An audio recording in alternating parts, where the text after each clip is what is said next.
Soul recovery is about us turning the attention to ourselves and having our own inner healing. It may or may not mean that we leave our relationship or change our job or change our friends or move to a different place. What we want to concentrate on is our healing, having clarity of mind so that when we make our decisions, we're not taking our old unhealthy selves with us. Learning how to be our true fullest selves no matter what our situations are. My name is Reverend Rachel Harrison, and this is the Recover Your Soul podcast, a spiritual path to a happy and healthy life. I started Recover Your Soul after having profound changes in my life from my recovery of alcoholism, control addiction, and codependency. I was guided to share the tools and principles of spirituality and soul recovery to help others transform their lives as mine was transformed. For us to overcome external circumstances, we must first turn the attention to ourselves, focusing on inner change. Positive results in our lives will follow. It's Rev Rachel, and I am so thankful that you're here for the Recover Your Soul podcast. If you are new, welcome to the Recover Your Soul community and the soul recovery journey. And if you're returning, I just am so grateful that this community continues to just build and build. Together, we're doing this work that's recovering our souls and connecting with each other. For this episode today, I wanted to talk about a situation that is pretty normal for all of us to wonder. Do I have to change my circumstances to heal? Can I heal in the midst of all this chaos? Don't I need everything to change for me to be okay?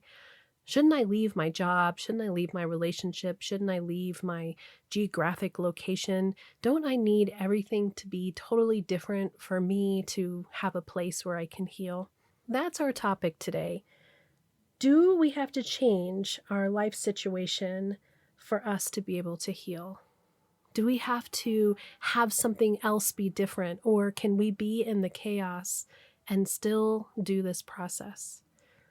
What I do want to say before we ever even start is that if you are in a situation where you're in danger, physically in danger, if you are in the kind of flight or fright, I meant to say flight, but fright is actually more appropriate, fight or flight situation, this is not what I'm talking about. If you are in that situation, I implore you to go and get some help, to reach out. There are so many resources out there if you're in a situation where you're not safe. What I'm talking about here today is we're just not sure we're comfortable. We're not in danger. We just, it's not all that great, and we want it to be something else. So I want to make sure that we are clear on what kind of circumstances I'm talking about. When I think about this, one of the things that comes to me is when I started 12-step in the rooms, they say quite often not to change your circumstances, your relationship, your job, whatever's going on for you for a year. And when I first got sober, I was in a job that I have talked about before, but I'll talk about again. I was an office manager for a company, and I worked there for 9 years in total. And I started actually out just as a worker and almost immediately was promoted to office manager, which was one of those God moments where you just say, lead me where you need me. And I was just being a worker at this company, didn't have the skill set for that, but knew I had the passion for being of service to people. Came into the office, we had to do some paperwork, and one of the owners of the office was this lovely older gentleman, and he was on the computer being really slow and trying to get it done. And I said, hey, do you mind if I just pop in and knock it out? And when I knocked it out quickly, he literally turned to the office and said, well, if we ever need an office manager, we know who to call. This one's really good at computers. And it wasn't much more than a couple weeks later that they gave me the call and asked if I wanted that position.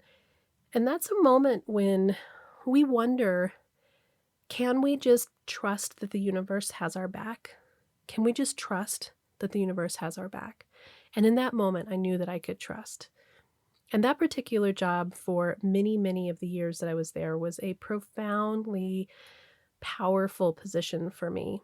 that it was surrounded with people that were doing a job that cared for people, that I got to utilize my talents to help grow the company and streamline their processes. One of my computer skills is taking a computer program and really learning how to utilize it to its fullest potential. I got to use and grow those skills in myself. And for most of the time there, it was really a positive experience for me, including the fact that that was my solid ground when things were really bad at home with Rich and with Alex and Bodhi. And these were the years that Alex was starting to really fall apart on drugs and alcohol, and Rich and I were fighting. Now, when I started working at that company, I was sober. It was in the beginning of my first time around in sobriety. And so I was clear-headed. I was connected with that part of myself that really wanted to do the right thing and knew my skill set and wanted to be of service. And so as that time went on in that company, that's when Rich and I separated. That's when I went back to drinking. And things started to fall apart in my life, as it does when you go back to an addiction, right? It became unmanageable again.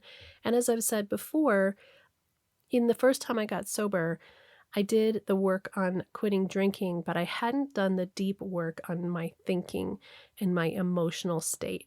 And so that was definitely a work in progress that needed to be worked on. So anyway, I'm at this company and things are not going well, and it's starting to get toxic. And I'm a big part of that toxicity because I was starting to do super uber controlling things. I really felt like I had been there long enough. I knew what we needed to be doing. There were so many rules and regulations that were changing. There was changing in the way that we dealt with the workers. There was just so much going on, and I wasn't in a place where I was handling it well. And guess what? One of my buttons got pushed, my big button, my value button. And when my value button used to get pushed, I was defensive and I became attacking.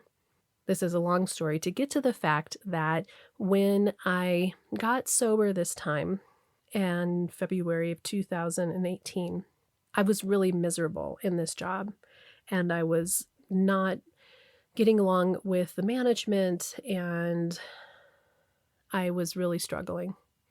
And I got to my sponsor, I got an AA sponsor, and I said, I got to get out of this job. And she said, I really recommend that you give it a year.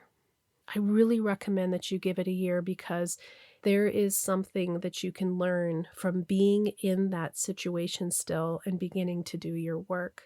And at that time, I didn't really understand what she meant. I wanted the circumstances to change. At that time in my life, Rich and I were back together, and he was getting sober too. And so I couldn't leave my marriage. I wasn't going to leave my marriage because at that point I had made the commitment to be in.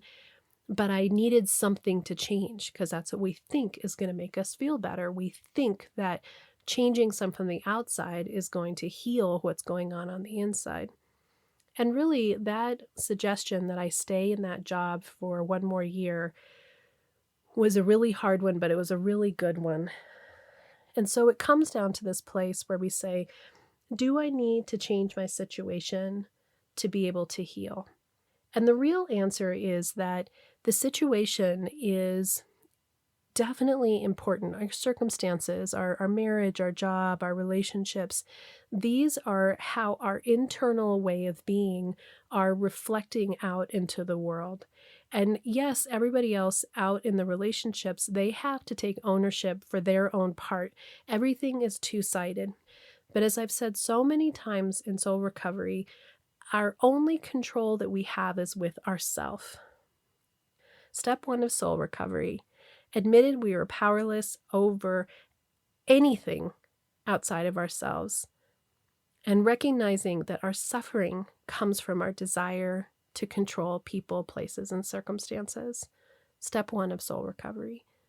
So when you come into that place where you realize that you're powerless over everything outside of ourself, then we can start to work on our perceptions.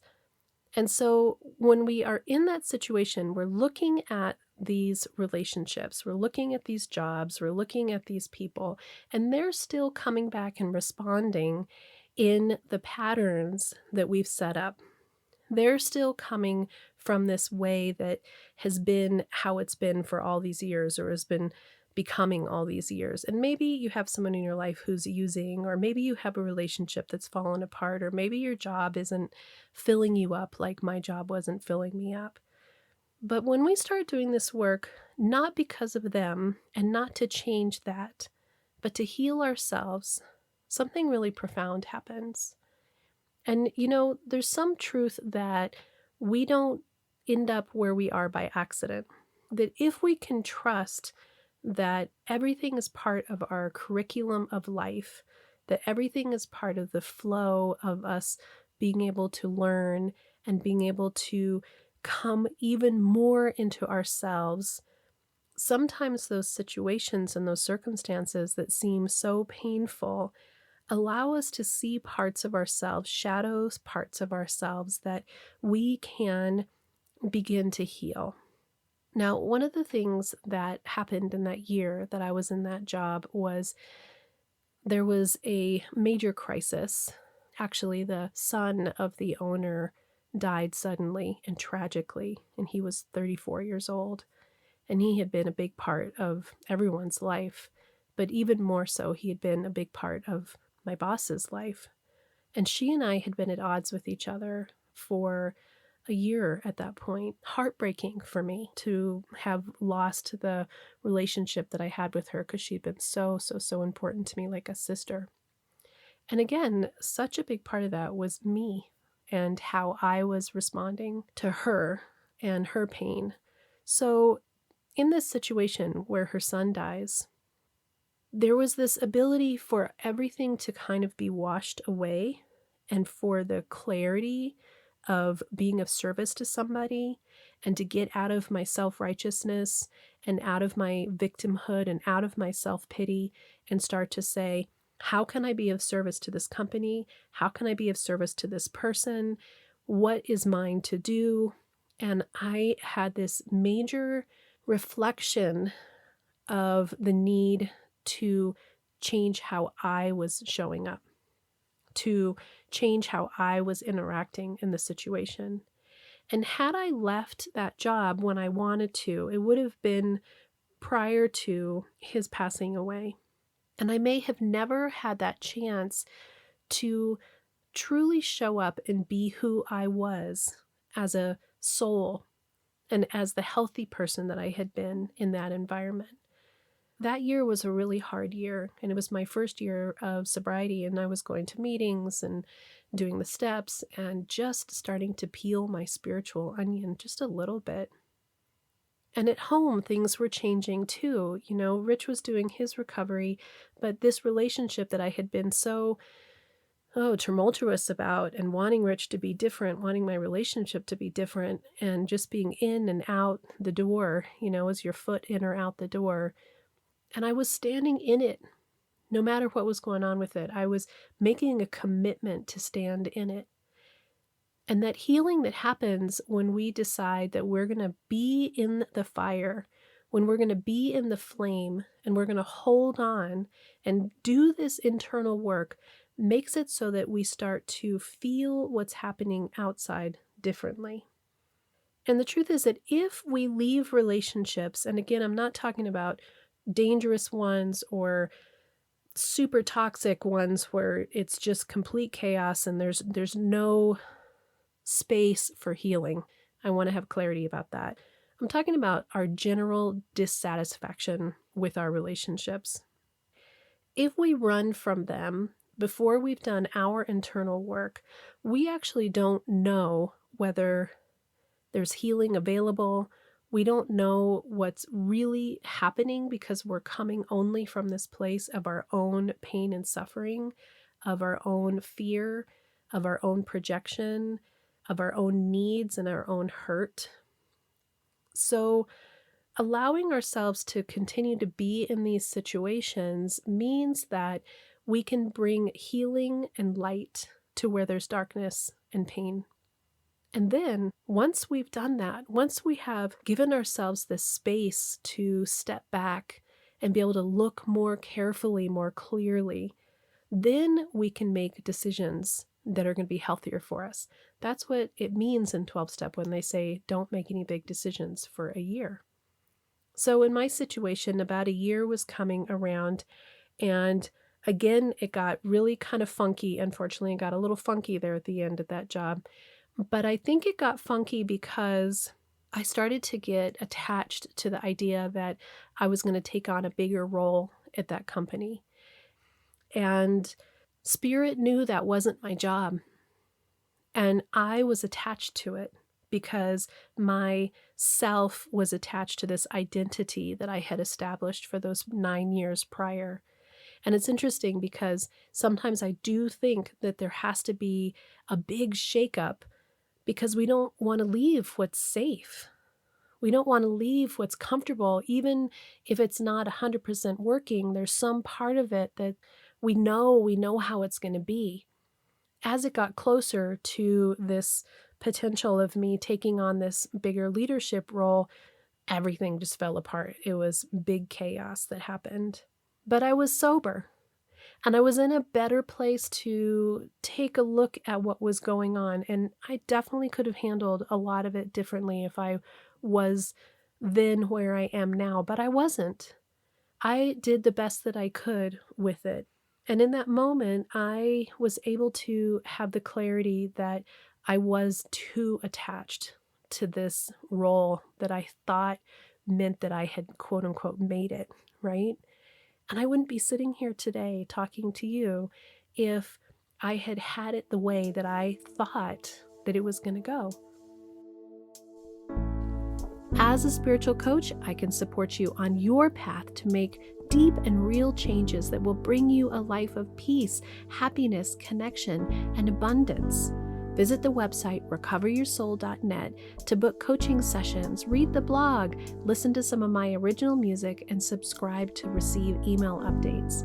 I think of Recover Your Soul as a community. Follow us on social media, join the private Facebook group, and even our monthly soul recovery support group on Zoom to support each other and connect. For an extra episode each week, become a Patreon member or subscribe on Apple Podcasts. If these episodes are helping you in any way and you want to donate, you want to really figure out how can I support this community and recover your soul, please look at the show notes below. There is a link to be able to donate monthly $3, $5, $8, or $10. This cost of a fancy cup of coffee would really help support this community and recover your soul. Together, we can do the work that will recover your soul. And I think I've told this story before, and I apologize, I have a little bit of a cold, so my voice is a little funky, but I think I've told this story before that then I knew it had been a year. This situation has happened where I'm not going to take this leadership position. They don't want me to take the leadership position either. It was pretty clear on both sides. And I start thinking, okay, I need another job. I need something else to happen. And I was applying for some other positions and had gone on a couple interviews, and I was really grasping for straws. I was really at that desperation place. And I got a call from a recruiter for a position. It was a contract position. Luckily, I went in, I got that job, and immediately was able to transfer over and leave this company that I'd worked at for 9 years with grace, without a huge explosion. It had been pretty heavy at the end, but we were able to bring it all down, hug, be kind, and move forward. And then the next job, I think now I back on that so much about how it was this holding place for me to heal. I was really working on my sobriety.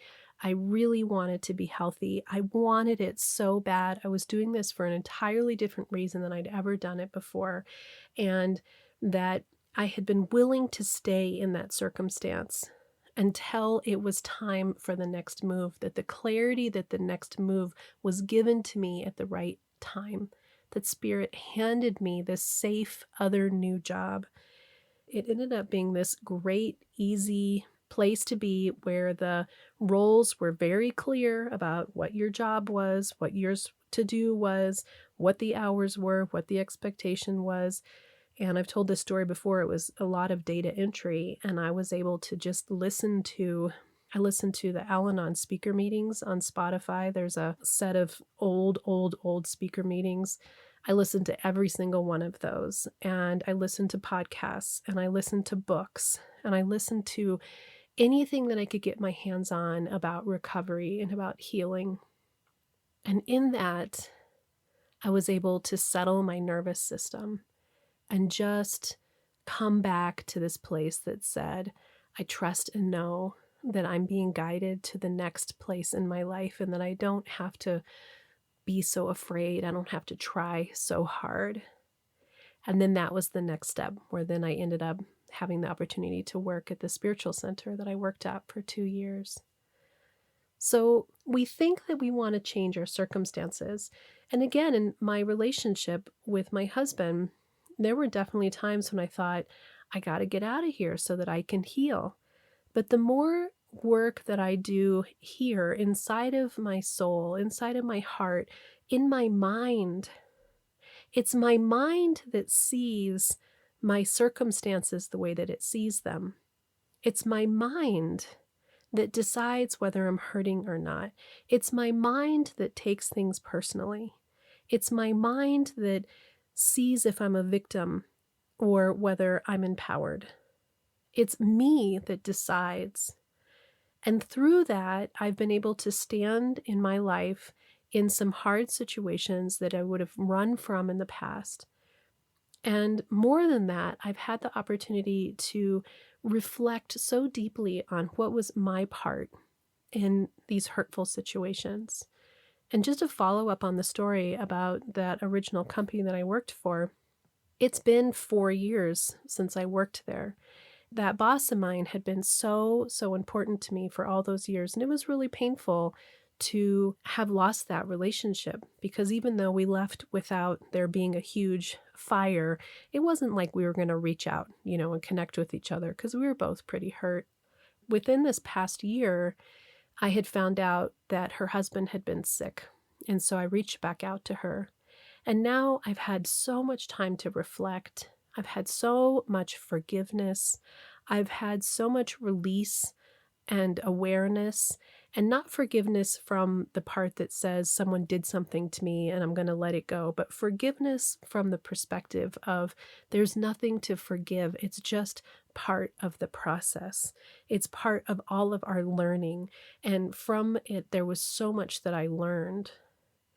And so I texted her to let her know I was thinking about her husband. And through that, we made amends to each other. And we've reconnected. And we've both deeply apologized for the part that we played. And we've reconnected and remembering the parts of our lives that were so beautiful and wonderful, and how much we cared about each other, and the fun that we had, and the work that we did together that was so important. I'm so grateful for that, because that's the important thing to remember. If you're in a situation that doesn't feel right, are you in the place where your mind is clear and right to be able to decide, yes, it's time to move on, or no, I need to do some more work on myself, even in this situation, so that I can be clear about my role, my emotions, my feelings? Because no matter where you go, there you are. And if you haven't healed from the childhood pain, from a lot of our inner stuff that we have, that's what we work on when you come to me for soul recovery, spiritual counseling. That's what we do, is working on those inner pains and those inner traumas. Then we move to our next job, our next relationship, our next situation, and we still have all the projections and the anger and the fear and the hurt that makes it difficult to be in relationship. So doing our own soul recovery changes everything. Our perception changes. And you may need to leave that relationship. And you may need to change your job. I'm not saying that you stay in it just to stay. I'm saying that working on yourself and having clarity of mind and heart, and inner healing and reliance on your higher power and doing the soul recovery steps and doing this inner work will let you know, because only you know what's right for you. Nobody else can give you the advice that this is good or that's bad. You know in your heart, in your healthy heart and soul, what is the right steps for you. Because life will continue to show up, but we want to have the spiritual stamina and strength to stand in the midst of our storms and always know that we're okay. I hope that this has been helpful in helping you to remember, always choose you. Choose your inner relationship with yourself. That's the number one relationship. And then you'll have clarity of what's next steps in your life and how to bring healthier circumstances. Until next time, namaste. Are you wondering, how do I go deeper on my soul recovery journey? Or how do I support this great podcast? Well, here's your call to action. If you're ready for real inner change and would like to work directly with me, visit the website and book a coaching session. I'm here to support you on your unique path. I'm here to help you let go of the past, to deepen your connection with higher power, whatever that is for you, and then to discover and step into a happy and healthy life of your making. You can also become part of the soul recovery community. One way is to join the support group. It's the first Monday of every month. It's on Zoom from 6 to 7 p.m. Mountain Time, and you can register on the website and get your Zoom link. It's the same link every month. We're also on social media. Of course, there's Facebook, Instagram, TikTok, YouTube, and now even Insight Timer. Yes, lots of ways to connect. There is even a private Facebook group that will allow you for more communication and conversation about soul recovery with your community. If you would like an extra bonus episode every Friday, you can become an Apple Podcast subscriber or choose your tier level of giving on Patreon. I'd also love all the listeners to subscribe on the website so that I can keep you informed on what's going on with the podcast, the community, with me, and anything that's up and coming and new and great about soul recovery. Also, if you just take a little bit of time and give me 5 stars, a quick review, share the podcast with friends and family, make sure you're subscribing however you listen to the podcast, we're helping even more people to have soul recovery in their lives. If this podcast is providing you spiritual nourishment and inspiration, thank you for going to the website, pushing the donate button, and giving whatever feels right to you. It means so much to me because I have this mission of sharing soul recovery with the world, and your donations, your bookings, your subscriptions, everything that you do to be part of this community is making all that happen. Together, we can do the work that will recover your soul.